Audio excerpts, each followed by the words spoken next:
नाजरीन, आज हम सऊदी एम्बेसी में हैं और हमारे साथ मौजूद हैं मोहम्मद अल साती, जो सऊदी अरबिया के सफीर हैं हिंदुस्तान में। उनसे बातचीत करेंगे यमन के तनाज़े के ऊपर और हिंदुस्तान के तकरीबन 30 लाख जो वर्कर सऊदी अरब में काम कर रहे हैं उनके हवाले से। लेकिन बातचीत की शुरुआत करते हैं सबसे पहले साती साहब से यमन के तनाज़े के ऊपर। Mohammed Al Sati, welcome. I would like to ask you first thing, what has happened in Yemen? Why the situation in Yemen is getting out of hand even after Saudi forces intervened? Well, the current situation in Yemen actually was triggered by the Houthi aggression against the legitimate government of Yemen, and in particular through their actions actually to take Yemeni cities by force and also occupy the institutions of the Yemeni government. And causing instability and the legitimate Yemeni president Abdurrabbu Mansour Hadi on March 7th actually called for a dialogue and talks between all Yemeni parties to be convened in Riyadh in order to arrive at a political and peaceful settlement for all the differences. The answer of the Houthi militias and those who support the Houthis was more aggressions, and they launched an attack against the. Who are Houthis? People in India, they are hardly any idea about Houthis. Who are Houthis, and from where these people are getting money, arms, and ammunition? Houthi is a Shia sect who mainly reside in Sada, northern Yemen, but the problem is not with them being a Shia or any other sect. Actually, the problem is with their activities that aim to destabilize Nothing Yemen. To do with their belief. I don't think so. I don't think so. The problem is with their activities and with their aggressions and with their ambitions actually to take over legitimate government in Yemen and to undermine the political process and the peaceful transition of Yemen. That is the main problem with them. Who is arming them? From where they are getting arms and money? Well, it has become clear and publicly announced that Iran support them not only by money but by weapons also, and endorse whatever aggressions they take. Last night, actually, the spokesperson of the coalition air campaign mentioned that there is evidence, strong evidence of the presence of Iranian officers who train the Houthis and provide them also with military support, with weapons. But what they will gain? What is their benefit? Why Iran is doing that? Well, this is for them to answer. But let me say that this is not a single act of Iran when it comes to their interventions in the region. Actually, Iran has been actually meddling in the internal affairs of Arab countries, in particular in Syria, Iraq, Lebanon, and the obvious case now is Yemen. So this is in Bahrain, and Bahrain, of course, before, correct.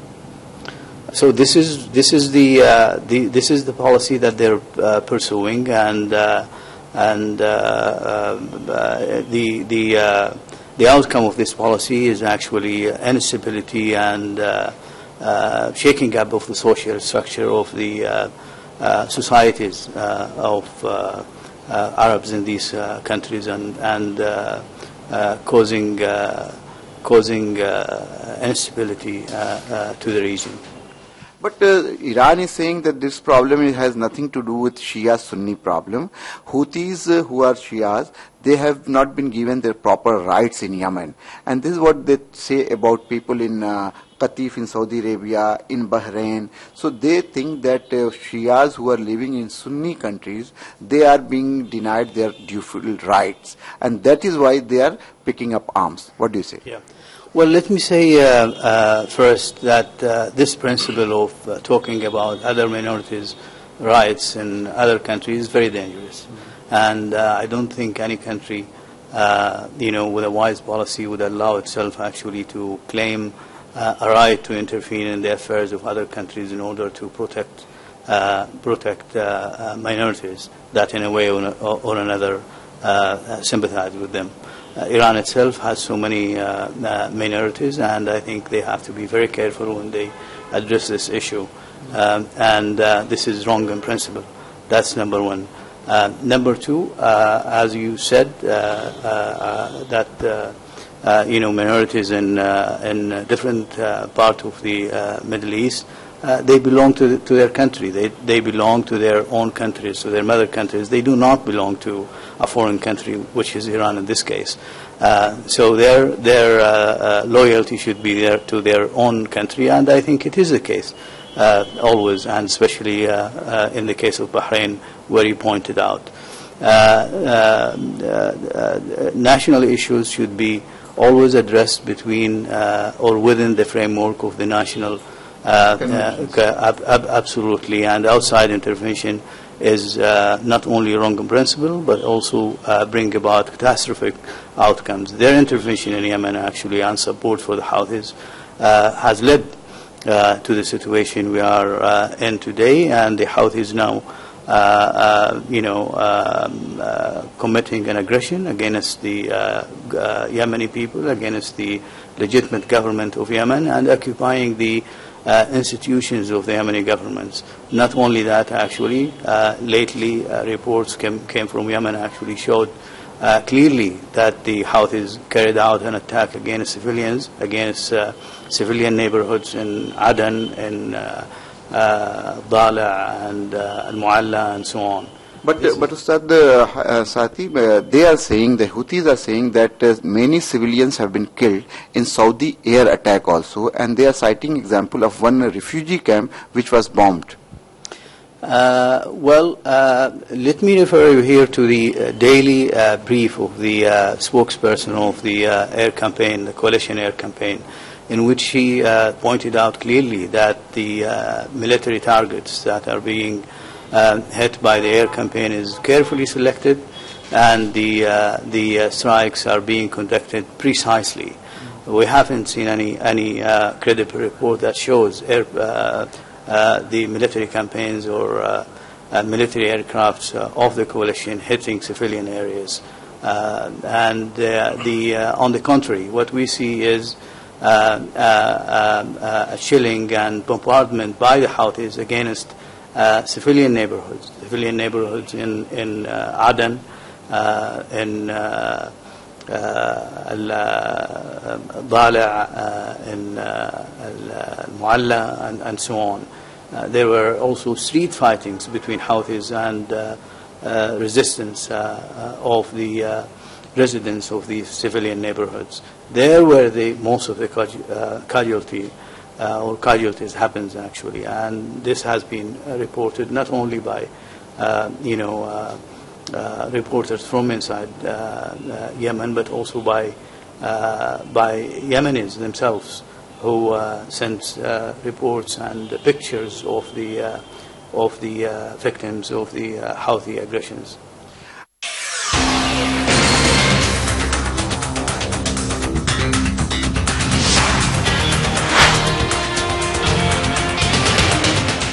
मुबारक हो सेठ जी, आखिरकार चौधराइन आ ही गई कर्जा मांगने। आओ आओ चौधराइन। आदाब सेठ जी। सुना है साहबजादी की शादी तय हो गई? हाँ सेठ जी, बहुत अच्छा खानदान है। कुछ रुपए पैसों की जरूरत हो तो? नहीं सेठ जी, इसके लिए तो मैंने देही डाक जीवन बीमा पहले से ही करा रखा है। इसके बावजूद भी जरूरत पड़ी तो दूसरी पॉलिसी पर लोन ले लूंगी। मैं तो बस ये बुलावा देने आई हूँ। देही डाक जीवन बीमा, ताकि आपका वकार हमेशा बना रहे।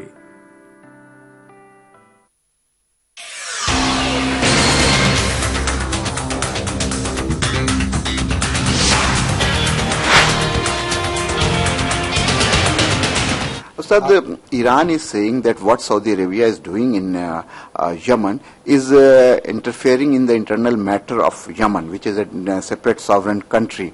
So the question is why Saudi Arabia started bombarding or airstrike, or what type of mandate you people have from OIC or Arab League? Are they with you? Well, let me start by saying this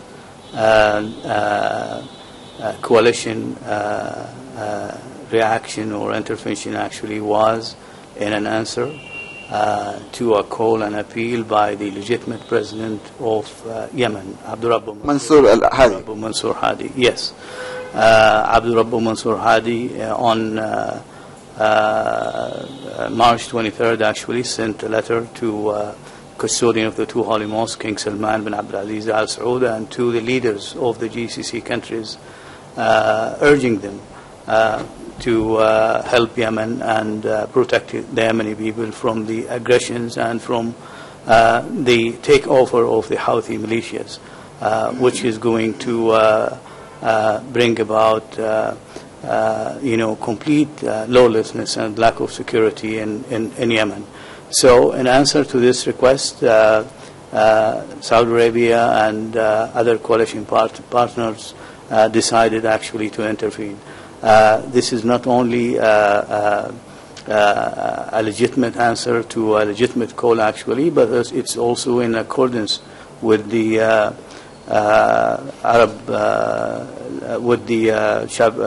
Article 51 of the UN chapter, and also with the Arab Agreement on Defense. And what about OIC and Arab League? Are they with you? The Arab League fully supported in the summit meeting which was held in Sharm el-Sheikh in 28th of March.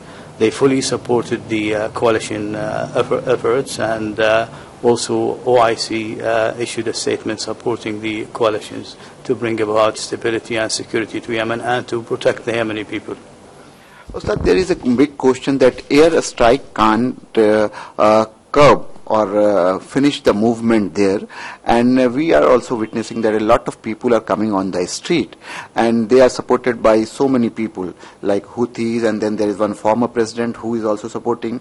And now the time has come, people are saying, the military experts are saying that now either Saudi Arabia or the whole coalition has to send ground troops. So do you think the time has come for ground intervention, or you people will just confine to airstrike?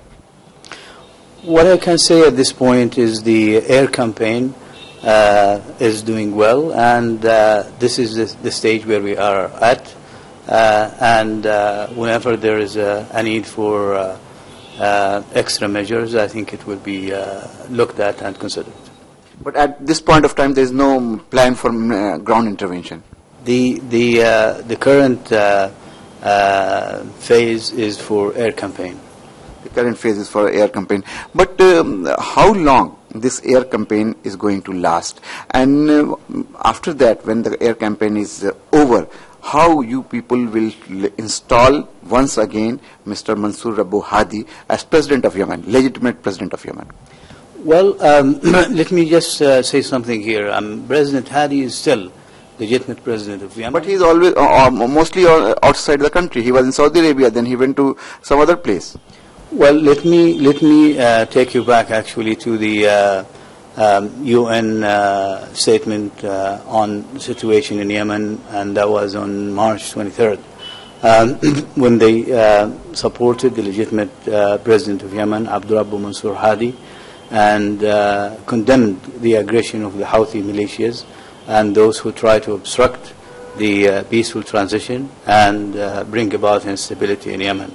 So Abdurrabbu Mansur Hadi is the legitimate president of Yemen, and he was put under house arrest, which was condemned again by the United Nations and UN Security Councils. Abdurrabbu Mansur Hadi managed to get out of the house arrest and leave to Aden, and the Houthi militias and those who supported actually launched an attack and mobilized forces actually and attacked southern city, and later on bombarded actually the presidential palace in Aden. And President Abdul Rabbu Mansour Hadi left Aden to join and participate in the Arab League Summit in Sharm al-Sheikh.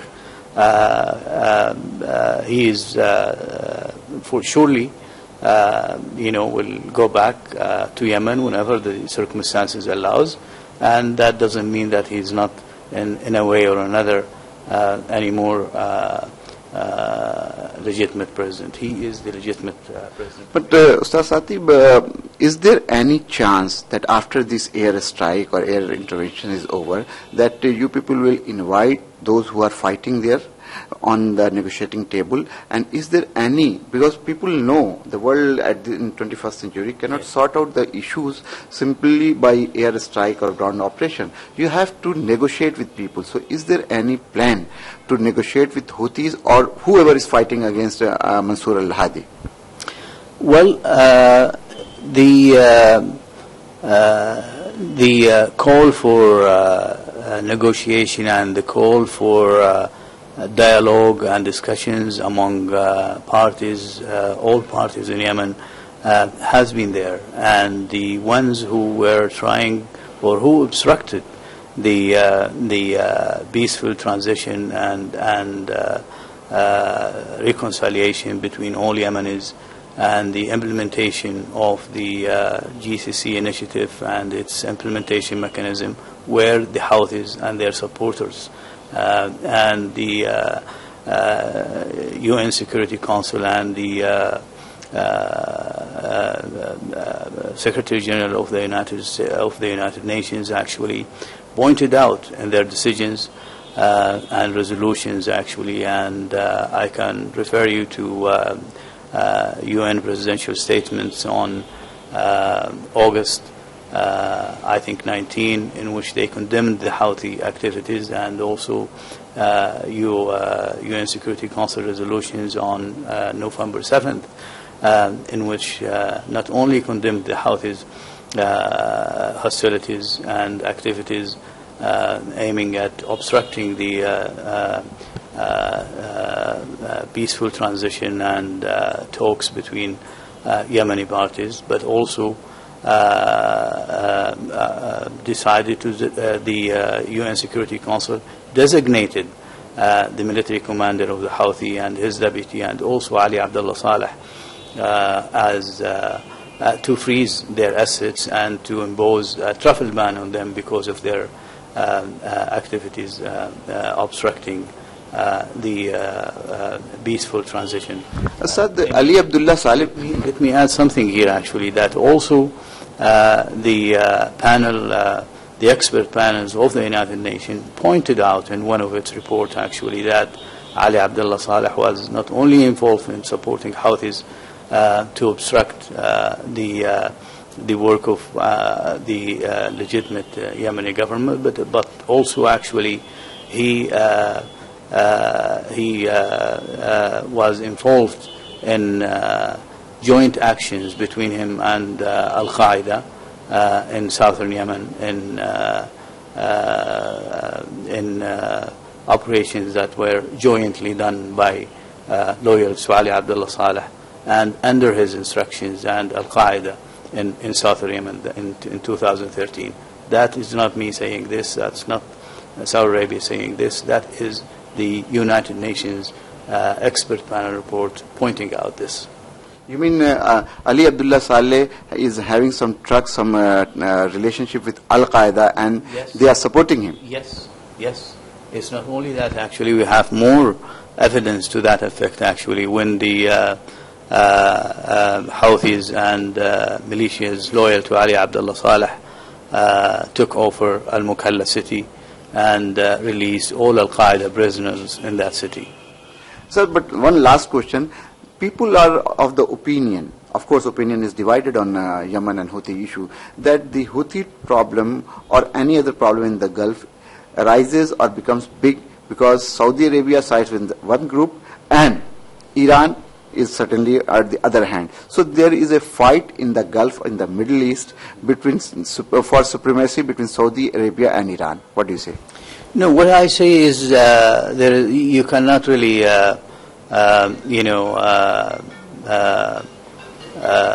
look at it that way. Well, number one is Saudi Arabia is neighbor to Yemen, and we have very strong relations on the official and the popular and social levels.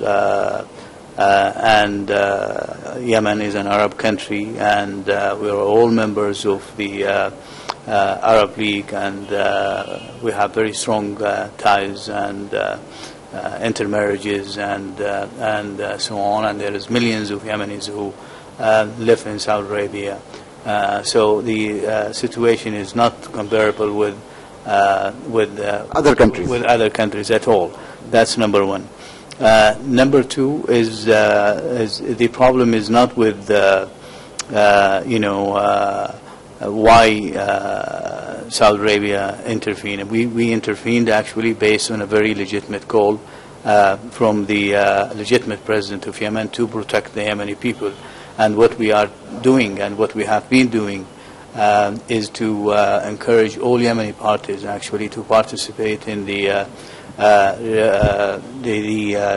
talks between all parties actually to arrive at an agreement and to implement the GCC initiative for political peaceful transition of power. And we have supported this. We made our best actually in order to make the environment very encouraging for this through financial support, through endorsement of the talks and so on. What happened is the Houthis actually decided to take things on their own hands and to conquer cities and conquer government institutions, occupy legitimate government institutions, and put the legitimate president and some of his government actually under house arrest. This is the situation that came out of the Houthi ambitions and the Houthi aggression. Now, why Iran is intervening, and what justifies actually Iran interventions in such a situation? To do what? To bring about more instability and to add fuel to the fire. You mean Iran's intervention is further complicating the situation? Absolutely, absolutely, and it did not help the different Yemeni parties actually to come to an agreement and to accept the outcome of the national dialogue and the implementation of the GCC initiatives, and lately also the agreement of partnership, peace and partnership, which was arrived at through negotiation between the Houthis themselves and the government and other Yemeni parties.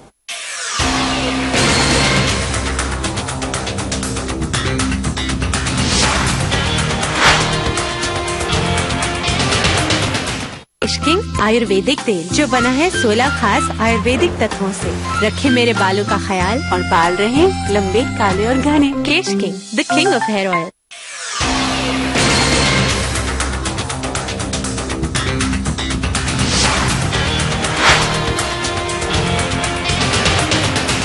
People in India are worried about around 3 million Indians who are working in Saudi Arabia. And many times, recently I have received a video from somewhere in Jizan about Indian workers. They are in very bad condition. How do you look at the Indian workers who are certainly contributing a lot in Saudi Arabia's development, but still they are not being treated properly? This is a perception here in India. Yeah.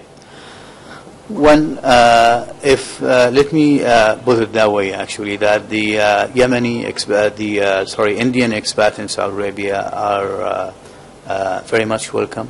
Their contribution to the development in Saudi Arabia is very much appreciated, and they are very much liked and popular in Saudi Arabia, and the fact that their number is nearing 3 million people give evidence to that. That's number one. Number two, that they work in contrary to the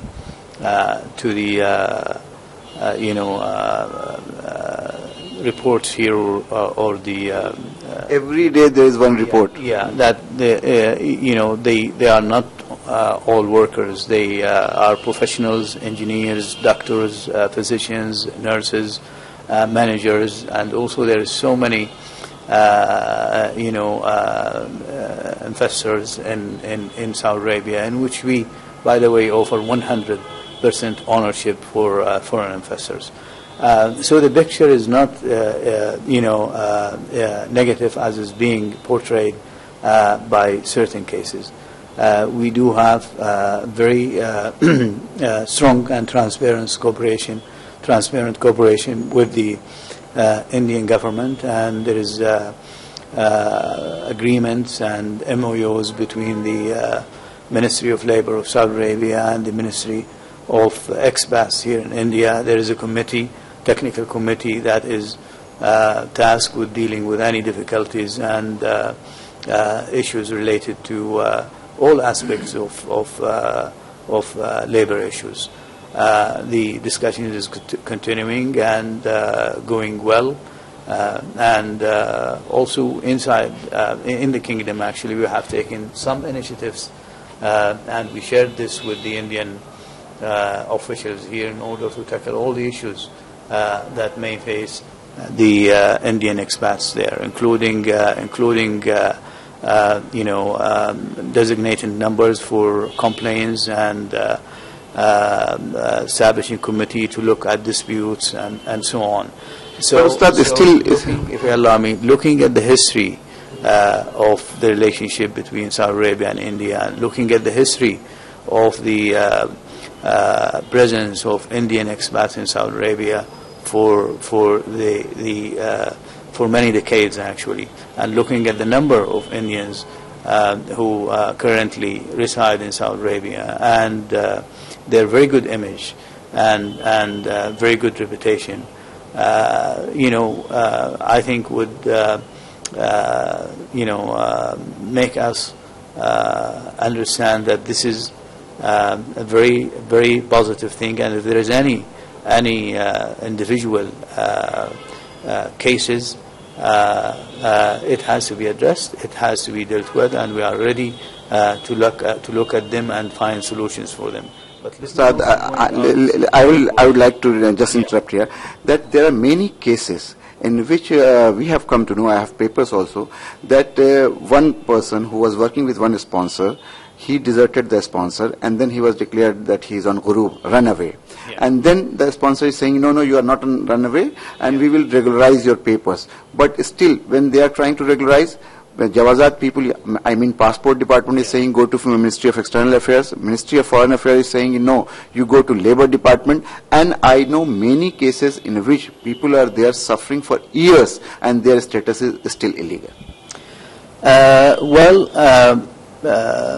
Thank you very much for sharing this with me, but what I would say here actually is, one, that I'm not familiar with the particular cases you are talking about, but my reaction to this is that my doors are open. I'll be so happy to look at these cases and take them back to my government and find solutions for them. And not only that, actually, we have, as I mentioned to you, technical committee that is tasked with looking at these issues and finding solution to them. If there is difficulty or delays in terms of getting these problems solved and addressed, we are ready, and we'll be so happy to discuss them within the frameworks that we have and within the ongoing discussions that we have with the Indian government. We have no hesitation to do that, and I hope that we will put them in our agenda and try to address them to the best possible way and to the satisfaction of employers and employees. But I wanted to say something very important, actually, is that I read some reports about individual cases of Indians who went to Saudi Arabia to for a particular job, and they were surprised there that they were given some other job. Giving them some other jobs. The problem that I have noticed is that the problem starts from here, not from Saudi Arabia. It starts from the moment when they get recruited here By the travel agents? by whoever recruits them and gives them the wrong information that you're going to for that job, and they process their papers and help them to go to Saudi Arabia. And when they go there, they find a different job. Of course, this is not in the best advantage of the employer, of the person who pays the costs and expenses for this individual to travel from India and go to Saudi Arabia and find a different job. From our side, we're trying to encourage best practices. We're trying to encourage transparency, and we think that it is an issue where two sides have to work together and coordinate and make sure that people here get the right information about future jobs. And we should have the right mechanism in order to correct any mispractices or wrong practices in that particular area. I think this is important, and I'm giving it its due importance and attention, and my doors are open for anyone who would like to discuss with me. Thank you, Ustad Saty, for spending time for आलमी सहारा.